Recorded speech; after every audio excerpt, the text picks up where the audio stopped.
Children are not okay until they are heard. It is when you are heard and listened to that gives a child a value that you cannot get. You can't give that to them any other way.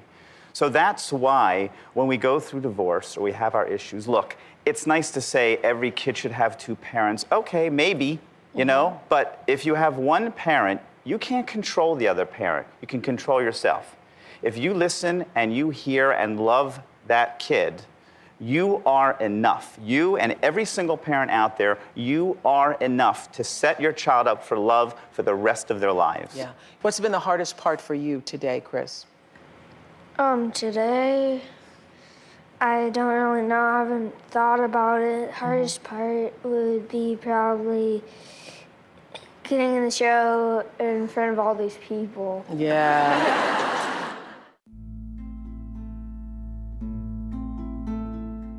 What's it like to be hurt? I mean, what's it like to feel hurt when she says, I'm going to meet you? And she doesn't. And she doesn't. I mean, It that's... makes me feel sad and everything. Like, I try to, like, put perfume on so she'll think I smell pretty, and then I try to, like, put little lipstick on. Not, like, dark lipstick, but light lipstick. So then she'll think I look pretty, too. Because if you do that... She might come back. And I try, and I keep failing. Do you think there's anything you could have done about it, Chris? I used to go on my knees and give her puppy eyes, and it usually work. This time it didn't work. Oh, man. Feel like you couldn't make her stick around, huh? I got enough money to buy a fake ring, like a fiddle finger. You thought maybe if you bought her the ring, maybe she'd stay? Did you ever buy the ring? Yeah, but she didn't want it, and it didn't make her come back. It's okay. Didn't make her come back. That moment stayed with me. I know it affected you all the same. Chris and Daisy were the first children I'd ever heard speak with such truth about the pain of divorce, and they are back with their father, Jim, today. Jim has been raising Chris and Daisy on his own and says he just wants closure for the children. Therapist Gary Newman, who I believe is spot on with his advice for families dealing with divorce, talked to Jim last week. Let's look at this. Would you be surprised if they cried a lot here today with me? Would that be a little surprising to you? I got a feeling there's a lot of stuff built up inside them. Do you feel kind of responsible? Yeah. It just, it bothers me. It bothers me a lot. I would hate to be in their shoes growing up without a mom. I don't want you to feel guilty and bad as a father because you can sit down with them and say to them, tell me about how you're feeling about mom, and have them cry a lot and say, oh my gosh, she's 15 and she's still crying. Oh, you know, and Chris is 20 and he's still, right. It's okay. You know, it's all right. It's especially all right when they can cry about it to you. And they're not going to cry every day about it, but it will affect them for the rest of their lives, but it doesn't have to affect them badly or horribly. I think that's where my personal closure will be, when I know they're not hurting inside no more because of the divorce. I always think you think of resolution as just lightness and everybody just finally we got it all worked out. And I think the idea of closure, as far as you understanding them and them talking to you more, makes a lot of sense. When you say the closure of them not hurting anymore about this, I think you're setting your goals too high. Why? Because we've seen, no matter what the situation, a divorce is like a death. The whole family, you know, your kids don't think I got a mother and a father, separate people came together. They see one big marital parent group. So it's literally like they're feeling like pieces of them are being torn apart. And then when parents either abandon or they're fighting with each other, it takes away from their value. So we change that by giving them back their value, by listening and caring for them. So the takeaway is that you can begin through validation and love and connection to turn this around. Yeah, because we all are centered. We're all looking for love. You know, all of us need that kind of love and value coming to us. So we're like a sponge as kids. Whatever message you send us, we're going to believe about ourselves. What do we know? Right. You tell us we're great and why we're valuable, that's what we believe. That's why there's so many messed up people, because they got the message when they were... That you're not so valuable. Yeah. Your final words for this family and the families watching? Sure. Every one of us, kids and adults, we all have a piece in us that wants to be mothered. We all want to be nurtured. When we don't get that, we're at risk for growing up and then finding people who are not valuing us, and we're not good to ourselves either. If you're that person, you have to change and care for yourself. Make sure you're finding people who nurture you, and make sure you're nurturing yourself. You know, you guys, you've changed your lives. Your autobiographies, I think before, the title would have been, you know, our crappy childhood divorce and difficulty with our mother, you know? But because you have this man and other people who love you, the title, that title is going to be a chapter, maybe even a footnote. Your title is going to be, we made it because we connected to the love of our wonderful Father. That's what's going to happen to you guys. That's wonderful. Thank you. Chris, Daisy, Jim, thank you.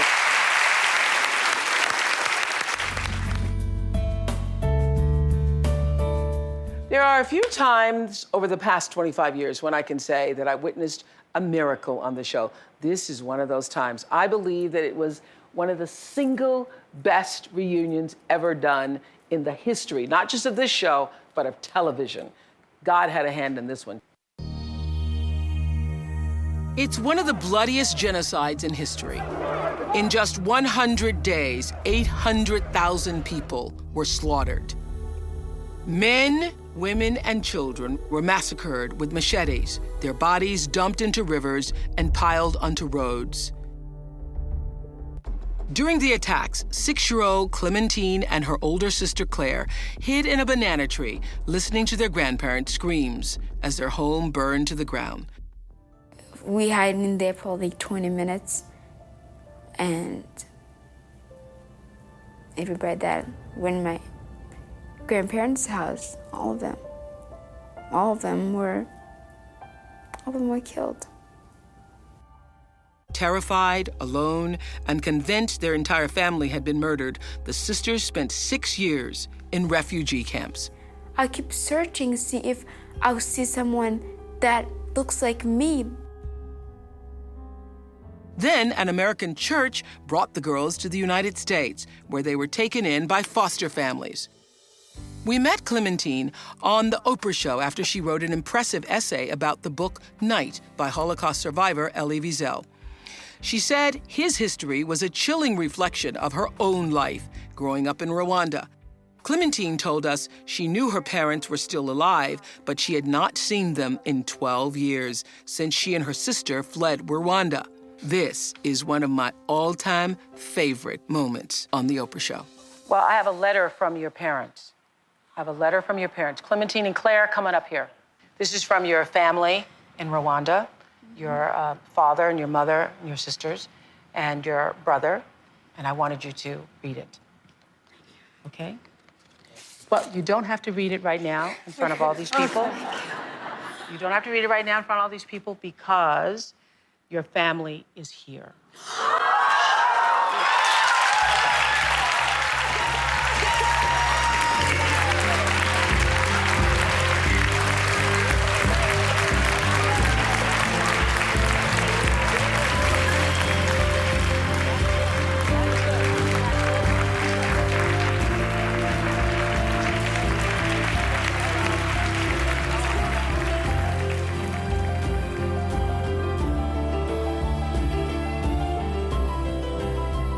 That was a moment.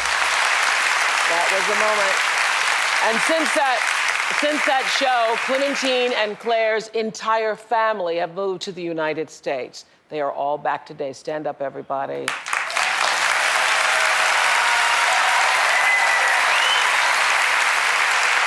Clementine and Claire, come on up. Come on up, have a seat, girls. Hi. Hi. Oh, so good to see you. So good to see you. Really, really. Have a seat, have a seat, have a seat. Wow. So how was your family able to move here? Well, Claire, after the show, said, I'm going to Rwanda to bring the whole family. And I was like, are you crazy? It's gonna be really expensive. But like, Claire, every time she says she wants to do something, she definitely does it. So all of us are here. And what does it mean to have your family living here in the United States? It's wonderful. It's a blessing. So I really thank God a lot to see my parents again, and thank you a lot. I don't know how I can say it. No, thank you. That was one of the amazing moments for me. We have things in our house all the time. We know we can't do anything to give you anything, but we pray for you every night. Oh, thank you for your prayers. So when Clementine arrived in America 11 years ago, she was a refugee who could barely speak English. Let's take a look at her remarkable life now. Finest week. I actually didn't sleep last night because I was working on a paper. When she arrived at Yale, it was still a big transition, and it took enormous courage for her to come here. But she has done exceptionally well. There's challenges. Sometimes it's very hard to have, 3 papers all due in the same week where your brain just can't think any further. But weighing with other challenges that I've had, it's nothing. I'm not thinking about what food I'm going to eat. I don't have to go fetch water. All right, this is my room. It's looking really clean right now, but it's not always like this. This is my thankful wall. I love the Rwandan baskets. Kind of reminds me of Rwanda. A picture of Ali Wiesel and I at the Holocaust Museum. And then also a picture of my family at the Oprah show. This is my pencil case. My little Yale flag, class of 2013. This is the only thing that I actually have left from Africa, because we lost everything. When I have a really tough day, when I just feel like I can't go to one of those papers, I always look at this little pencil case and say, Clementine, you really wanted to be in school? So shut up and do it. So this little pencil case always reminds me that I have to be quiet, be grateful, and do my schoolwork. I mean, think of how far it's come. I've come a long way. Wow. Proud of you girls. So proud of you both. So you come to this country not speaking English, and now you're at Yale. What do you want to do when you graduate? Well, I think I have not planned yet what I really want to do, but I'm hoping that I will just work with people who really need help, either in Rwanda or all over in Africa, all over in the world, for people who really need to be stories to be told or need to be recognized as a human being. I really want to do that. Well, I'm not sure how I'm going to do that. I have no doubts about you. Yes, I have no doubts about you. Thank you so much. Thank you. Clementine's American foster family is also here today. Without them, all of this would not have been possible. Stand up. Stand up. That's great.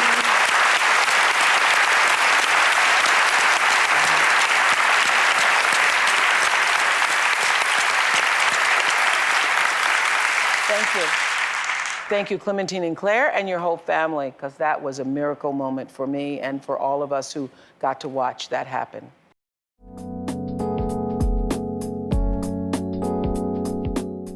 I want to give reverence to one of the bravest mothers we ever met in a quarter of a century doing these shows. Her remarkable story created a cataclysmic shift in thinking on how people live their lives. She taught us to grab the moment, seize it, and live in it, and don't take anything for granted. When I first met Doug and Erin Cramp, 36-year-old Erin was dying of breast cancer. Her daughter, Peyton, was just 6 years old. What did the doctors say about how long you have? To live? It's weekly. Depends on what the week is.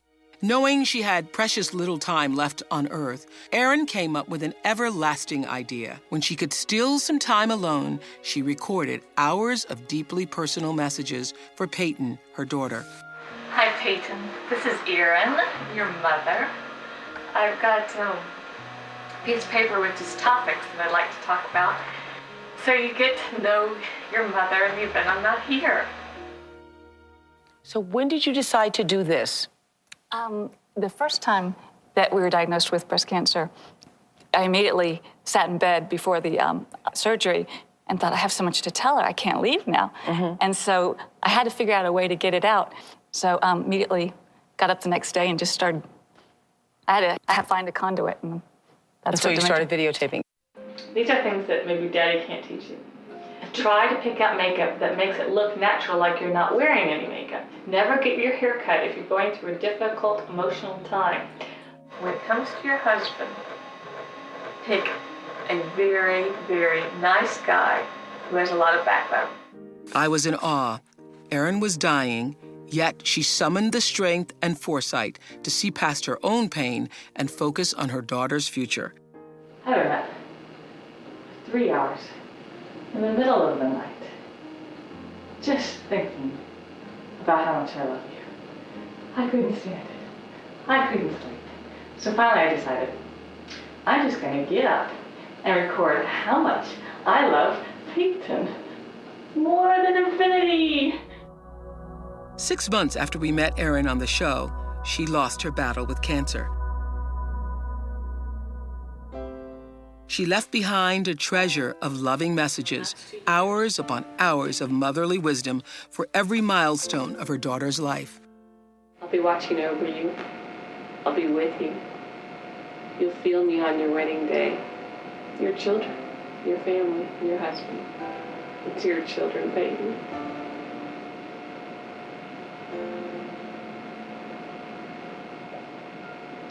I'll watch over them as well.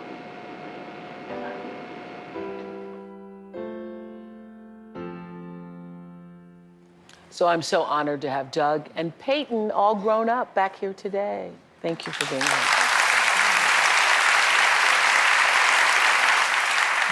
Do you feel that she's watching over you? Do you sense that? Definitely. All the time. All the time. How often have you watched those tapes? When I was younger, I watched them a lot more, and as I've gotten older, they're a lot harder to watch. I have to prepare myself emotionally and just isolate myself. So I probably watch about once a month.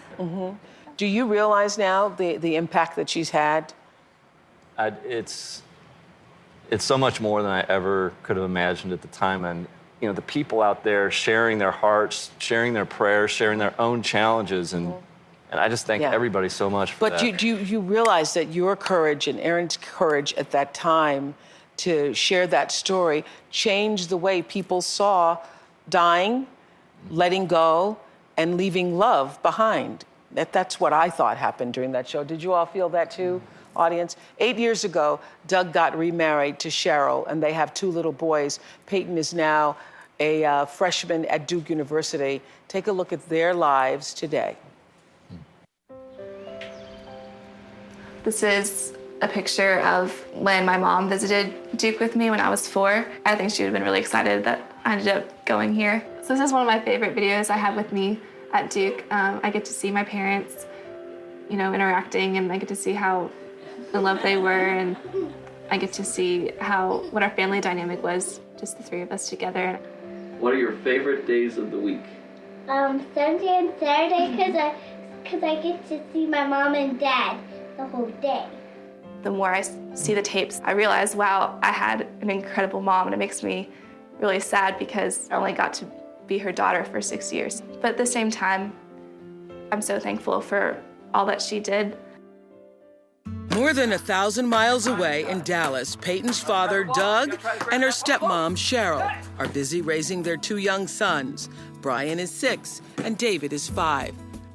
This is most of Erin's stuff that she made really over about a period of 5.5 years. I mean, there are thousands and thousands of letters that we have gotten over the years and that I've gotten even after she died, of people and support.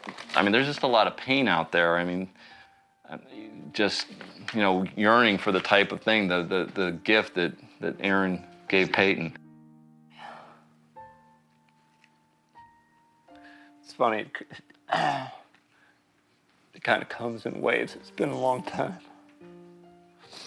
And I feel her at different times and different things, and she's just in my heart, and she'll always be there. And is there still a hole? Absolutely, there's a hole. There'll always be a hole, but I just think she was peaceful, confident to the very end. And I'm telling you, the last minutes of her life were glorious. She was so strong and so at peace. And I think that's part of her legacy, is to have a sense of urgency about your life. Live each minute to the fullest. You don't know how much time you have.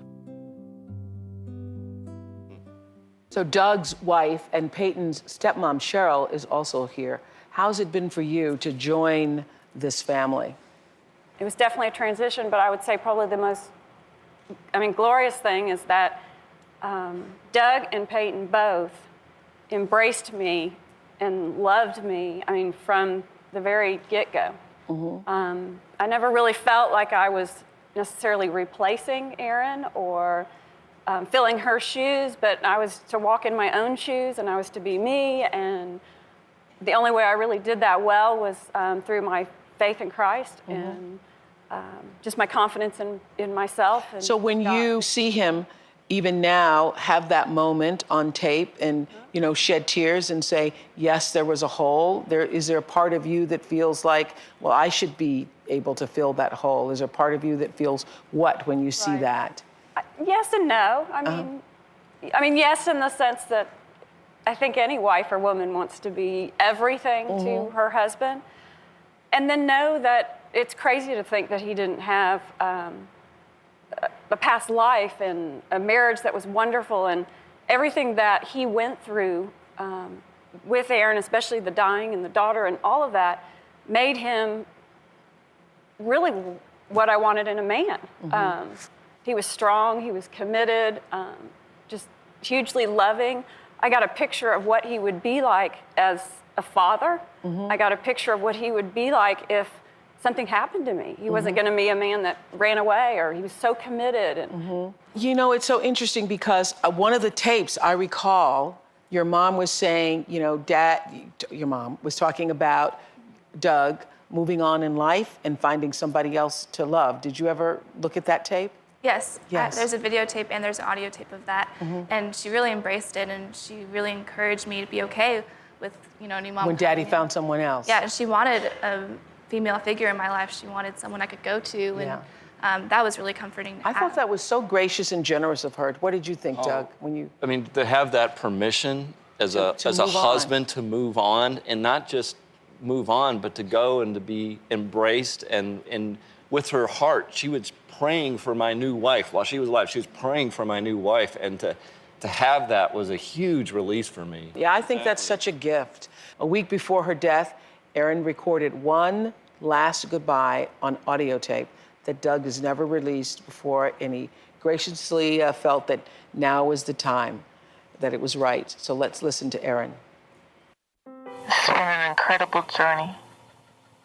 A journey filled with love, discovery, growth, intimacy. One that I would trade for nothing in the world. This journey could not be purchased, but only experienced. I'm thrilled and honored to have had the opportunity to take this journey and live through it. I have one request, and that is to be remembered.